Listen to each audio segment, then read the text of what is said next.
once again, Raymond Arroyo. Welcome to the World Over Live. There is a growing cultural phenomenon occurring these days in radio. A new group of channels are appearing as never before. No, it is not rock and roll stations or jazz stations, though I like those as well, but Catholic stations. To discuss the trend and the future, we are pleased to be joined by Doug Sherman of Immaculate Heart Radio, Tony Holman with Covenant Network, and Chris Williams with Queen of Peace Radio. Gentlemen, thank you for coming and joining us. I want to start, why do we need Catholic radio today? What is the urgency out there? Doug, I'll start with you. What's the urgency? Well, as you explained, there were only 7 Catholic radio stations on the air just 4 years ago.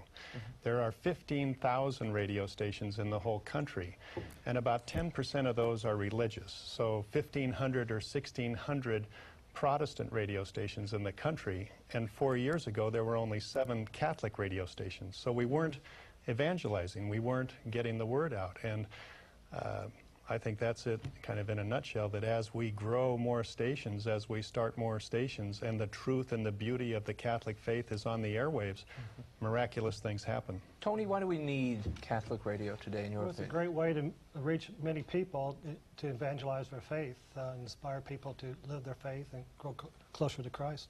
And Chris, why do you do this? To echo what they said, but also the, you know, we're surrounded by the secular media, which presents a certain version of their truth, which doesn't have a whole lot to do with God's truth. And then the Protestant media does a good job at what they do, but only goes so far. It's the Catholic media, it's the Catholic radio stations that bring the fullness of truth, the unbroken truth of 2,000 years, into the airways. And once that truth gets out there, we have Protestants and Catholics and those of other faith listening, and they come into the church and they start to join the RCIAs, they start to practice their faith a little bit better. So we need Catholic radio to convert the world, convert the United States, especially the cities that we're in, back to the Church of Jesus Christ. Now tell me for a moment, this is a great question I have. With Protestant radio so dominant in the Christian market, certainly, what is the difference between what you do and what many of the Protestant Christian networks and stations are doing? Some of what we do is very similar, but now it's from a Catholic perspective. You know, Vatican II made a direct call to the laity. This is really an outgrowth of Vatican II, because they wrote an entire document calling on the Catholic laity to start Catholic radio stations for the purpose of evangelization. So it's following along with that. You're fulfilling that call. Right. Any difference here between the two? I mean, there is a couple of similarity. differences. A lot of Protestant radio stations are for profit.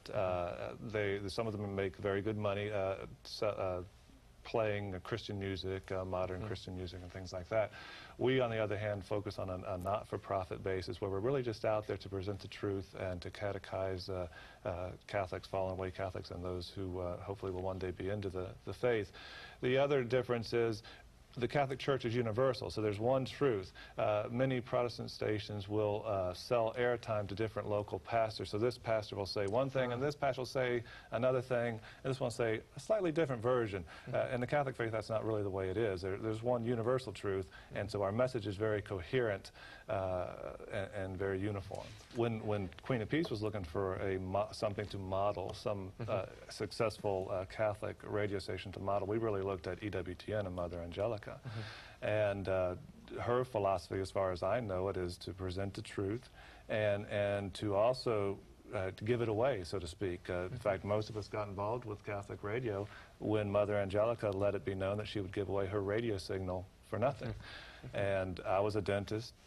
Tony was in the mortgage banking business, and Doug is a builder. So none of us had any radio experience, but yet when we heard that Mother Angelica was going to do the hard part, the production of the programming, it made it easy for us to then figure out a way to get the stations, and through computer programming and satellites and all of that, replay the message. But so it's really not an imitation of the Protestant networks at all. So EWTN is really the spine of your effort then, and makes it doable.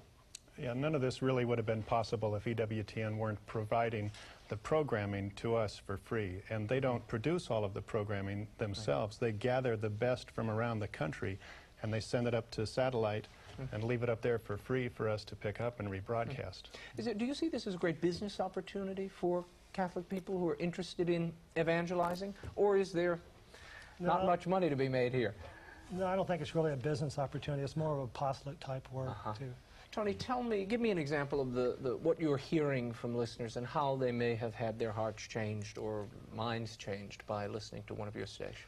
Well, we've had people that are not Catholic listening and either in the process of becoming Catholic or are thinking about becoming Catholic. Doug, any anecdotes that stick out in your mind? Oh, there's a good story of a man in one of the suburbs where our station plays was driving down the road one day, and a little old lady was driving in front of him, and she was going so slowly he didn't know whether to honk or pass or do what, but he got up closer and saw this bumper sticker that said Catholic Radio. He said, "Catholic Radio? I've never heard of Catholic Radio." He turned on the dial. He'd been away from the church for 35 years. He got hooked on the programming, and he's back in the church. Any other stories, Chris? Yeah, well, I'd like to give you one story that the Catholic radio brings people into the church, but it also helps Catholics to live their faith more fully. We have one physician that I know of in Jacksonville, Florida, who began listening to the station and has reoriented her whole practice to now adhere to Catholic principles on artificial contraception. I've also been told by some priests that they are seeing more and more couples come in to confession, basically having learned what the church really teaches about artificial contraception, and so they've reoriented their whole lifestyle as man and woman, and there will actually be children born because of Catholic radio in these different cities. Very briefly, I just want to ask you all quickly this last question. What are you hearing from your listeners? What are they looking for?